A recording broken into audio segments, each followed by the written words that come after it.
내가 많은 백성과 나라와 방언과 임금에게 다시 예언하여 하리라. You must propose again about many peoples, nations, languages, and kings.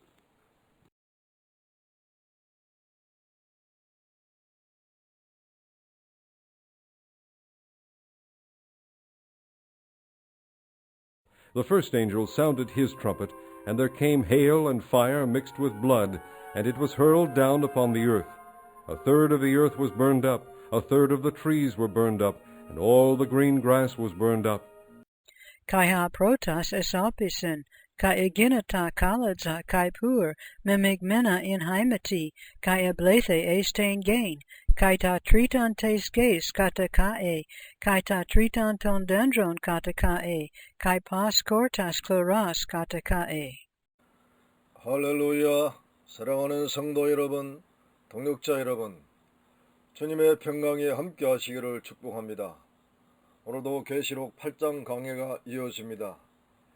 계시록 8장 2절과 6절 그리고 7절을 연결하여 보면 주님이 십자가에 죽으심으로 7 천사가 7 나팔을 받았고, 그 다음 주님께서 무덤 속에 사흘간 계시는 동안에 천사들은 나팔 불기를 예비를 하였으며, 그 다음 주님께서 부활하심으로 첫째 천사가 첫째 나팔을 불었습니다. 사도 요한은 첫째 천사가 첫째 나팔을 불므로 계시된 광경을 표현하기를 피 섞인 우박과 불이 하늘에서 땅으로 쏟아지는 광경으로 표현을 했습니다. 그리고 땅에 쏟아진 피 섞인 우박과 불로 인하여 땅과 수목과 각종 푸른 풀 3분의 1이 불타는 광경을 보았습니다. 요한이 본 이 광경은 하나님께서 무엇을 계시하신 것일까요? 그리고 왜 계시하셨으며, 그리고 언제부터 시행되는 계시일까요? 이 세 가지의 질문을 생각하시면서 함께 말씀 속으로 들어가시기를 바랍니다. 주님께서 여러분들에게 성령의 충만한 지혜를 부어주시기를 축복합니다. 첫째, 피 섞인 우박과 불은 교회와 성도들을 박해하고 환란을 일으키는 유혈적인 정치 세력들입니다. 우박은 갑자기 그리고 강하게 쏟아지면서 농작물에 피해를 주듯이 이 세상과 교회를 파괴하는 강력한 세력이 갑자기 나타날 것을 보여준 것입니다. 그러나 파괴하는 강력한 세력이 저절로 나타나는 것이 아니라 하나님의 뜻을 이루는 도구로 하나님의 의에 나타나는 것임을 알아야 합니다. 이 사실을 이사야 28장 2절에 분명하게 말씀을 하십니다.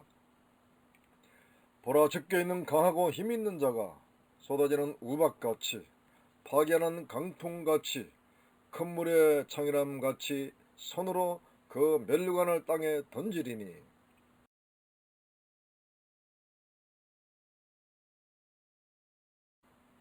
그런데 그 우박에 피가 섞여 있다는 것은 파괴하는 세력의 잔인한 유혈성으로 인하여 피 흘리는 혁명과 유혈 전쟁이 일어남을 보여준 것입니다.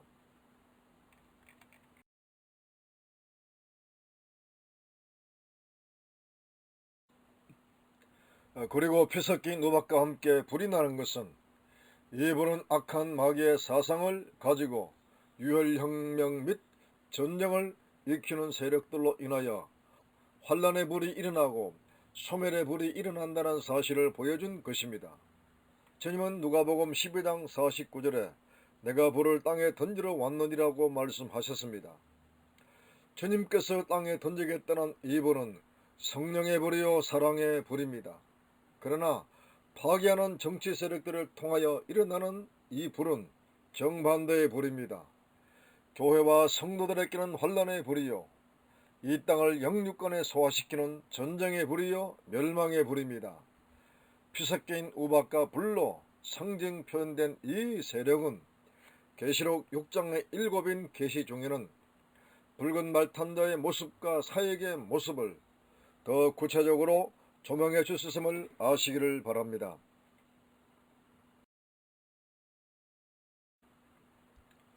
사랑하는 성도 여러분, 동역자 여러분, 기독교 복음 역사의 출발은 십자가 때부터 시작되었습니다. 반대로 악한 마귀가 복음 역사를 대적하고 파괴하는 역사도 십자가 이후 세상 정권을 통하여 강하게 나타났습니다. 십자가 이후 마가의 다락방에서 교회가 탄생되었고 본격적인 복음의 역사가 전개될 때 로마의 정권은 그 시대에 가장 강력하게 뒤섞인 우박과 같은 유혈적인 정치 세력이었습니다. 로마 정권은 전 세계를 파괴하고 피로 물들었으며 가는 곳마다 멸망자의 불길로 활활 타올랐고 피지배국가 그 나라의 국민과 하나님의 교회에 큰 환란을 주며 순교의 피를 뿌리게 한 장본 세력입니다. AD 70년 로마의 티투스에 예루살렘이 파괴되고 110만 명의 피를 뿌리며 죽은 역사는 역사상 전무후무한 사건입니다. 또 로마 황제 네로, 도미시안, 트리안, 막시미누스, 데키우스, 아울렐리안 등 역대 로마의 황제들이 향한 유혈적이고 파괴적인 정책으로 얼마나 많은 크리스찬들이 피해를 보고 고통을 당하며 혼란을 당했는가는 교회사가 증명을 해주고 있습니다. 그러나 역사는 로마 시대로 끝나지 아니하고 21세기까지 계속 이어지면서 시대마다 유혈 사태를 일으키는 파괴적인 정권도 계속 등장하는 것을 보게 됩니다.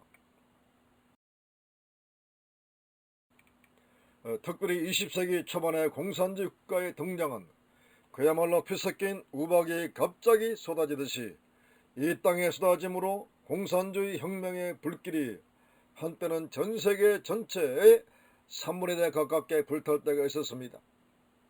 이때의 교회와 성도들이 받은 고난으로 인하여 얼마나 많은 수가 죽었는지 그 수를 계수하기가 힘들 것입니다. 또 1, 2차 세계대전 국가들로 인하여서도 뒤섞인 우박과도 같이 역사했으며 특히 독일의 유대인 말살 정책은 자그마치 600만 명의 죽임을 당했습니다. 전대미문에 대해 참사가 아닐 수가 없습니다. 그 외에도 한국의 6.25 전쟁, 베트남 전쟁, 캄보디아 전쟁, 유고의 코소보 사태 등등 모두가 쏟아지는 우박 같은 파괴자들로 통하여 온 세상을 피로 물들였고 전쟁의 불길, 혼란의 불길을 일으켰습니다. 이 불길은 지금도 세계 곳곳에 불타고 있습니다. 특별히 IS로 호칭되는 이슬람의 급진 테러 세력이 갑자기 국가를 선포하고 세계 곳곳에 자행하고 있는 큰 유혈의 소식은 전 세계인들을 경악하게 하고 있습니다. 얼마나 무참하게 기독교 신자들을 많이 죽였는지 그 수를 헤아리기 힘이 들 것입니다. 참으로 피섞인 우박과 불이 나서 이 땅에 쏟아져 역사하는 광경을 우리들은 지금도 생생하게 보고 있습니다. 두 번째, 땅과 수목과 각종 푸른푸른 유혈적인 정치 세력들을 통해 환란받는 대상자들을 말합니다. 땅은 불신 세상을 의미합니다. 그리고 땅을 의지하고 땅만 바라보고 사는 모든 족속들로 볼 수가 있습니다. 그러나 이 땅에는 불신자도 있고 신자도 있으며 혼란을 일으키는 자도 있고 혼란을 받는 자도 동시에 사는 세상입니다. 우박이 땅에 쏟아짐으로 땅 3분의 1이 불탄다는 말은 신불신을 막론하고 모두가 쏟아지는 우박과 같은 파괴자에 의해 피해를 당한다는 뜻입니다. 피해를 당하는 땅의 사람들 가운데 교회도 있고 신자들도 있을 것입니다. 그러나 어떤 교회는 쏟아지는 우박 같은 세력들을 통하여 징계를 받는 교회가 있습니다.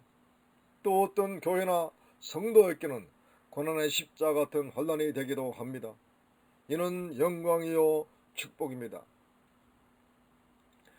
그 다음 수목은 성경에서 영유권의 집권자나 지도자를 의미합니다. 다니엘 4장 22절을 보면 왕이여 이 나무는 곧 왕이시라. 이는 왕이 자라서 견고하여 지고 장대하사 하늘에 닿으시며 권세는 땅까지 비치심이니이다. 또 포도나무나 무화과 나무는 하나님의 백성들을 비유하기도 합니다. 새로운 정치 세력들이 피섞인 우박같이 파괴를 할 때에 가장 먼저 피해를 입는 세력들은 정치와 종교의 지도자들입니다. 그 다음 각종 푸른 풀은 일반 백성들을 의미합니다. 혹은 푸른 풀같이 생명 있는 주님의 백성들을 의미합니다. 이사야 40장 7절에서는 풀은 마르고 꽃은 시듬은 여호와의 기운이 그 위에 불미라. 이 백성은 실로 풀이로다 라고 말씀을 하십니다.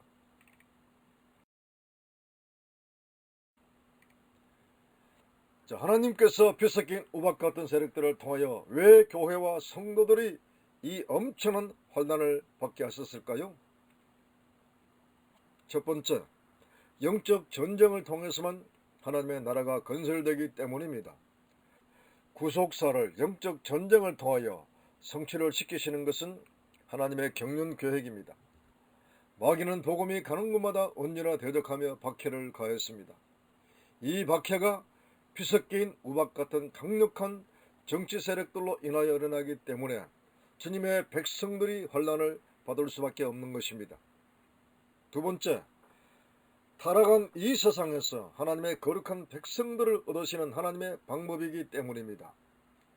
계시록 7장 14절의 말씀을 보십시오.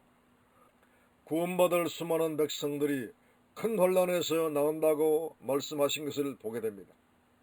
내가 가로되 내 주여 당신이 알리이다 하니 그가 나더러 이르되 이는 큰 환난에서 나오는 자들인데 어린 양의 피에 그 옷을 씻어 희게 하였느니라. 세 번째는 타락한 교회를 정화시키고 거룩한 선교자들의 숫자를 채우는 방법이기 때문입니다. 다니엘 12장 10절과 계시록 6장 11절의 말씀을 보면 많은 사람이 연단을 받아 스스로 정결케 하며 희게 될 것이라고 말씀하셨고 선교자 동무들의 숫자가 반드시 채울 것을 주님은 말씀을 하셨습니다. 선교자들이 나오려면 주님의 백성들이 환난을 받는 것은 너무나 당연할 것입니다. 네 번째, 환난 속에서 거룩한 종들의 기도 분량을 채우기 위한 뜻입니다. 계시록 8장 3절을 보십시오.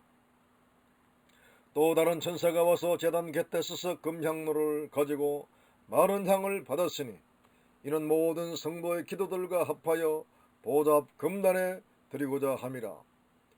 그리고 누가복음 18장 7절에서는 하물며 하나님께서 그 밤낮 부르짖는 택하신 자들의 원한을 풀어주지 아니하시겠느냐, 저희에게 오래 참으시겠느냐고 하십니다.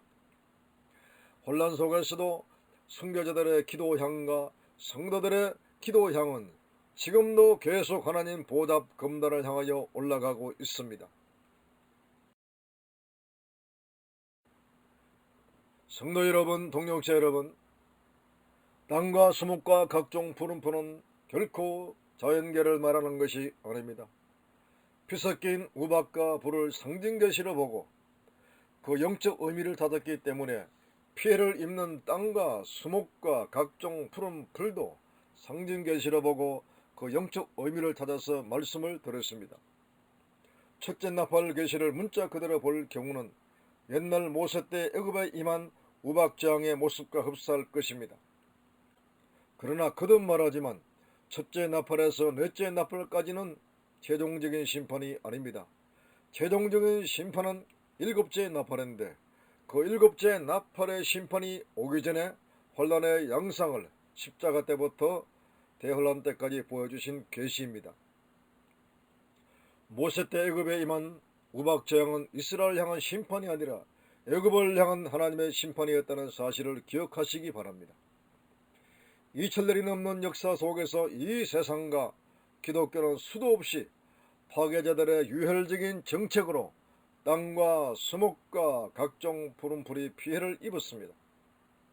그러나 하나님의 구속사는 조금도 손상 없이 진행해왔다는 사실을 알아야 합니다. 악하고 강한 파괴자들도 주님의 구속사를 이루는 도구가 되었고 피해를 받고 환난을 받는 자들을 통하여서도 주님의 구속사는 계속 이루어왔습니다. 이와 같은 주님의 뜻을 나팔 계시 전체를 통하여 계속 볼 수가 있습니다. 그리고 피 섞인 우박과 불이 나서 땅에 쏟아짐으로 피해를 입는 수치를 3분의 1로 말씀을 하십니다. 3분의 1을 문자적으로 본다면 3분의 1의 수치는 그대로 보아야 되겠지만 구체적인 3분의 1의 피해를 계수할 수는 없습니다. 십자가 이후 오늘 이 시대에까지 파괴자들을 통하여 이 세상 사람들과 지도자들과 일반 백성들이 혼란을 받고 고통받는 분량을 3분의 1의 수치로 나타내시니 그대로 믿어야 할 것입니다. 그리고 반드시 기억할 것은 피해를 입고 박해를 3분의 1이 받았지만 3분의 2가 또 남아있다는 사실입니다. 이 시대 주님의 종들은 남은 자들을 구원시키는 거룩한 구속사 사역의 거룩한 종들입니다. 주님 오실 때까지 남은 자를 구원시키는 거룩한 구속사 사역의 주역으로 존귀하게 쓰임받기를 주님의 이름으로 축복합니다. 아멘. 할렐루야.